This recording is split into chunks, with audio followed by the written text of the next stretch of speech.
मेरठ के लिसाड़ी गेट थाना इलाके के मोहल्ला अहमदनगर की एक मस्जिद में नमाज जुमा के दौरान हादसा पेश आया, जिसमें 2 अफराद की मौत हो गई और मुतादिद अफराद जख्मी हैं। मोहल्ला अहमदनगर की मोहम्मदिया मस्जिद में नौ तामीरशुदा दीवार के मुनहदिम होने से यह हादसा पेश आया। मस्जिद में नमाज जुमा के वक्त बारिश के दौरान ऊपर की मंजिल की दीवार का हिस्सा नमाजियों पर गिर गया, जिसकी वजह से 2 अफराद की मौत हो गई और तकरीबन 1 दर्जन अफराद जख्मी हो गए। हादसे की इत्तला मिलने के फौरन बाद जिला इंतजामिया और पुलिस की टीम ने मौके पर पहुंचकर जख्मी अफराद को करीब के प्राइवेट अस्पतालों में दाखिल कराया। जुमे की नमाज में मोहम्मदिया मस्जिद आपके सामने, यहाँ पर एक दीवार का छज्जा टूटकर गिरा है, जिसमें 8-10 लोग घायल हुए हैं और 2 लोगों की मौत की खबर है। एक डेड बॉडी घर आ चुकी है और 8 से 10 लोग अलग अलग अस्पतालों में भर्ती हैं। हम चाह रहे हैं, हमारा प्रशासन से हमारा कहना ये है कि 8-10 लोगों को 2 हमारे हायर सेंटर है आनंद और न्यूटमा, इन दोनों जगह शिफ्ट कराया जाए।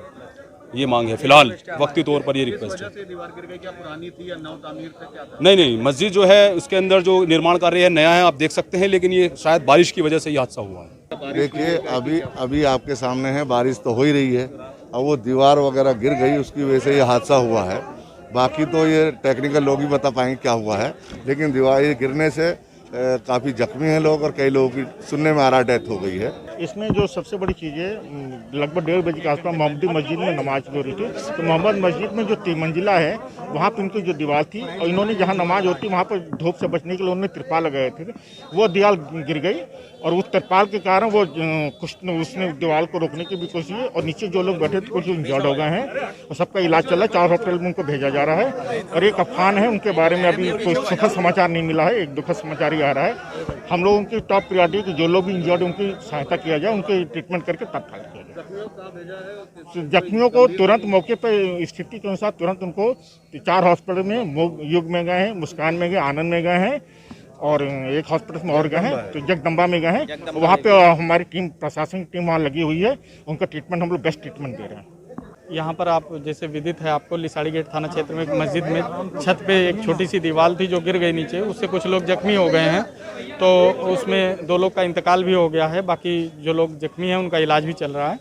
यहाँ पर किसी तरह की कोई कानून व्यवस्था की समस्या नहीं, पूरे क्षेत्रवासी इस आपदा में पुलिस प्रशासन के साथ खड़े हैं, सब लोग मिल के इसमें काम कर रहे हैं। किसी तरह की कोई चिंता की विषय नहीं, जितना हम लोगों की ताकत है, जितना मेहनत हम कर सकते हैं, हम लोग पूरा इसमें सबकी जान बचाने में लगे हुए हैं।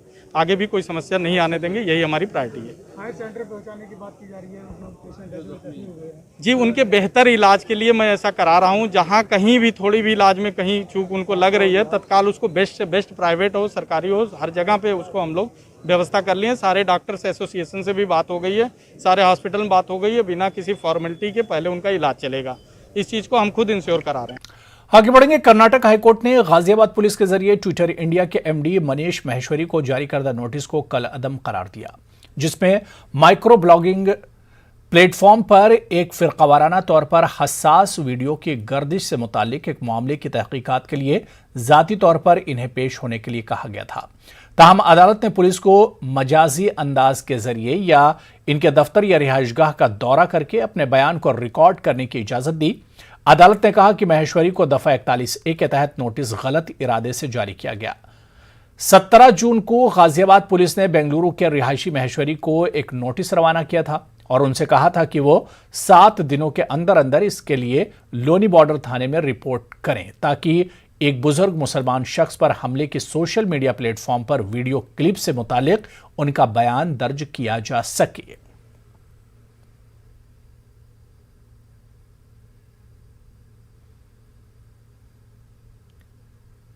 यूपी में योगी सरकार का मिशन रोजगार जारी है। आज लखनऊ में सीएम योगी ने 6,696 से ज्यादा असातिज़ा को अपॉइंटमेंट लेटर दिए।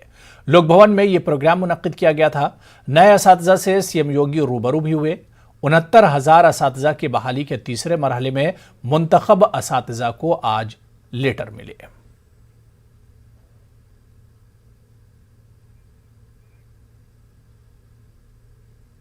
गाजियाबाद के गार्डन इनक्लेव में प्रवेश गहलोत नामी तालिबा का नामालूम बाइक सवारों ने मोबाइल छीन लिया। तालिबा ने 112 नंबर पर कॉल किया, लेकिन पुलिस एहलकारों ने तालिबा को पुलिस चौकी जाने की सलाह दी। जब तालिबा पुलिस चौकी पहुंची तो वहां मौजूद पुलिस एहलकारों ने उसे EFIR दर्ज कराने की सलाह दी। मुतासरा ने जब EFIR दर्ज कराने की कोशिश की लेकिन नाकाम रही। थक हार कर मुतासरा ने एसएसपी से मदद मांगी। एसएसपी खुद थाने पहुंची और खुद मुतासरा की एफआईआर दर्ज की। इसके बाद एसएसपी ने लापरवाही बरतने वाले 2 पुलिस एहलकारों को मुअत्तल कर दिया, जबकि 6 को लाइन हाजिर कर दिया और उनके खिलाफ जांच के अहकामात भी जारी कर दिए। वहीं मुख्तलिफ थानों में तैनात 21 पुलिस एहलकारों को एसएसपी अमित पाठक ने लाइन हाजिर किया। मार्ट से वापस अपने घर की तरफ आ रही थी, वहाँ पे मैं फ़ोन पे बात करते हुए जा रही थी, तभी बाइक वाले ने मुझसे, मैं जैसे ही फ़ोन पे बात करते हुए जा रही थी तो मुझसे फ़ोन छीन लिया था। वो बहुत तेज़ी से आगे निकल गया था। फिर मैंने 112 पे कॉल किया था और उनको सारी सूचना बताई थी, तो उन्होंने 2 इंस्पेक्टर थे वहाँ से आए थे और फिर उन्होंने पूरा एरिया देखकर कहाँ पे हुआ था, उसके बाद हमें बोला था कि थाने पे आके एफआईआर रखवा देंगे। तो उसके बाद जो मामला है उसमें कहीं ना कहीं टालम टोली का मामला आ रहा था कि टला रहे थे वो, आपको एफआईआर आपकी दर्ज नहीं हो रही थी, तो उसमें फिर आपकी कार्रवाई किस तरीके से, कहाँ गए थे फिर आप उसके बाद? फिर उसके बाद हम एसएसपी ऑफिस गए थे, फिर वहाँ पे जाके हमने एप्लीकेशन लिखी थी। उसके बाद फिर हम लोग वहाँ पे एप्लीकेशन लिखने के बाद फिर उन्होंने हमारी बात सुनी थी। उसके बाद हमारी एफआईआर जो हमने ऑनलाइन दर्ज करी थी उसके बारे में उन्होंने देखा कहाँ पे करी हुई है। फिर उसके बाद फिर वो लोग हमें थाने लेके गए थे, मसूरी थाने। 20 तारीख की रात की घटना थी और 21 तारीख को, क्योंकि ईद का त्यौहार था, हम भी त्यौहार में मशगूल थे और शायद ऑफिस बंद थे, इसलिए हम 21 तारीख को हमने कुछ नहीं किया। इसलिए अगले 22 तारीख को हम फिर एसएसपी ऑफिस गए, जहाँ ये कार्रवाई हुई। और हम एसएसपी साहब की गई कार्रवाई से पूर्णतः संतुष्ट हैं और हमें उम्मीद है कि अब उचित कार्रवाई होगी, क्योंकि उसके बाद एफआईआर की कॉपी एसएसपी साहब के आदेश के अनुसार हमारे घर पे ही मिल गई, घर पे ही आ गई हमारे। और 2 इंस्पेक्टर आए थे, उन्होंने तहकीकात भी की, सीसीटीवी फुटेज भी इकट्ठे किए हैं। आज सुबह फ़ोन आया था कि कुछ फुटेज वो हमें दिखाएंगे, जिससे पहचान कराएंगे। तो शायद उम्मीद है कि अब कार्रवाई सही दिशा में जा रही है। थाना मसूरी क्षेत्र के गार्डन एन्क्लेव चौकी क्षेत्र के अंतर्गत एक एप्लीकेंट की जो एप्लीकेशन थी उस पर कार्रवाई प्रॉपर ना करने के विषय में कप्तान साहब द्वारा संज्ञान लिया गया और उसमें 2 लोगों को निलंबित किया गया है। इसके अलावा 6 अन्य लोगों के विरुद्ध लाइन हाजिर करते हुए विभागीय जांच के आदेश दिए गए हैं। वतन की आज़ादी के लिए अपनी जान की कुर्बानी पेश करने वाले अजीम मुजाहिद आज़ादी चंद्रशेखर आज़ाद का आज 115वां यौम पैदाइश है। इलाहाबाद में वाक़ उनकी यादगार पर पहुंचकर बड़ी तादाद में लोगों ने अपने खराज अक़ीदत पेश की। 27 फरवरी 1921 को इलाहाबाद के तारीखी कंपनी बाग में अंग्रेज़ों का मुकाबला करते हुए चंद्रशेखर आज़ाद शहीद हो गए थे। कंपनी बाग में वाक़ चंद्रशेखर आज़ाद के शहादत स्थल पर मुख्तलिफ तक़रीबात का इनेकाद किया गया। रियासत के नायब वज़ीर आला केशव प्रसाद मौर्य ने चंद्रशेखर आज़ाद के मुजस्समे की गुलपोशी की। इस मौके पर केशव प्रसाद मौर्य ने चंद्रशेखर आज़ाद की कुर्बानियों को याद करते हुए मुल्क और समाज की तामीर नौ के लिए अपने अज़्म का इजहार किया। अमर बलिदानी चंद्रशेखर आज़ाद जी के पार्क पर आज चंद्रशेखर आज़ाद जी की जयंती के अवसर पर उनके चरणों में पुष्पांजलि करने का मुझे सौभाग्य मिला है। चंद्रशेखर आज़ाद जी केवल प्रदेश के लिए नहीं, देश के लिए और युवाओं के लिए आइकान हैं, आदर्श हैं। उन्होंने अपने खून से, विशेष तौर से अंग्रेज़ों की पराधीनता से इस धरा को मुक्त कराने के लिए प्रयागराज की धरती को सींचा है और एक संदेश देश में दिया है, जिसके कारण हम अंग्रेज़ों की पराधीनता से मुक्ति पाए हैं।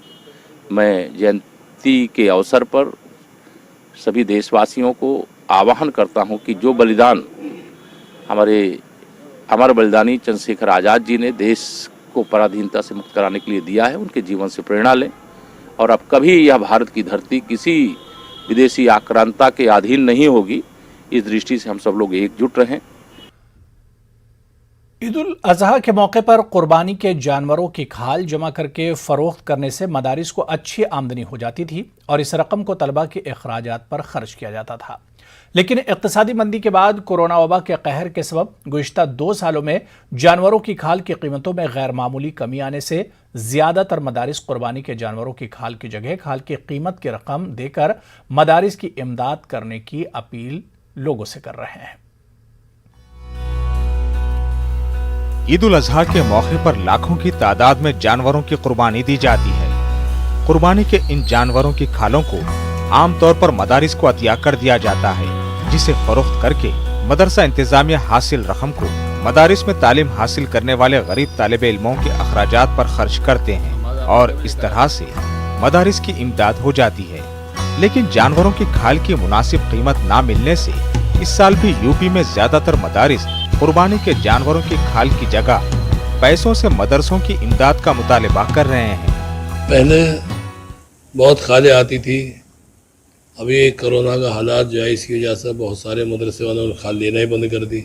इससे मदरसों का बहुत बड़ा खर्च पूरा होता था, गरीबों का, यतीमों का, बेसहारों का सहारा और तलबा का, मदरसे तलबा का, तो बहुत सारी ज़रूरतें पूरी होती थी, बहुत सारे लोगों की ज़रूरतें पूरी होती थी इससे। और अभी कोरोना जो है, इस कोरोना से मतलब इस तरह से कुछ फैक्ट्री बंद हो गई और फैक्ट्री बंद होने से माल जाना बंद हो गया। कोरोना की वजह से बहुत से हालात ख़राब हो गए हैं।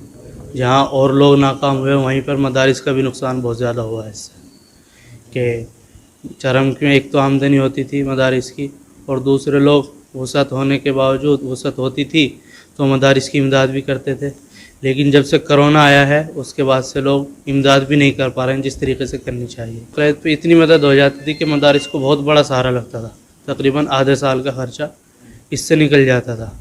और वैसे लोग वसअत होने के साथ साथ अपनी इमदाद करते थे, ज़कात फितरा जो भी देते थे मदरसे में, तो उससे गरीब यतीम बच्चे जो भी हैं वो सब उससे तालीम पाते थे।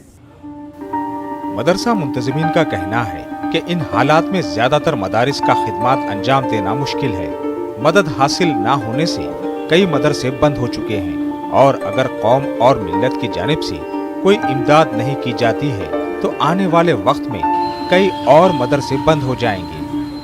हाँ, बंद होने के उस पर बंद ही हो रहे हैं क्योंकि स्टाफ रखा नहीं जा रहा, खर्च आ नहीं रहा तो बंद ही हो रहे हैं, मदरसे बंद ही हैं सब।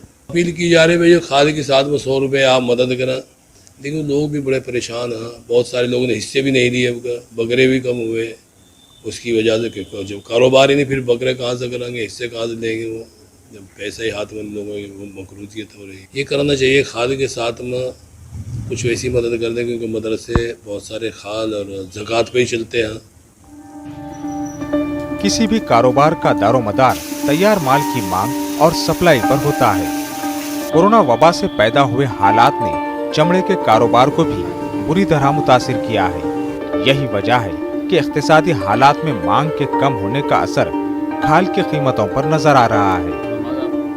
न्यूज़ 18 उर्दू के लिए मीरठ से तंजीर अंसार की रिपोर्ट।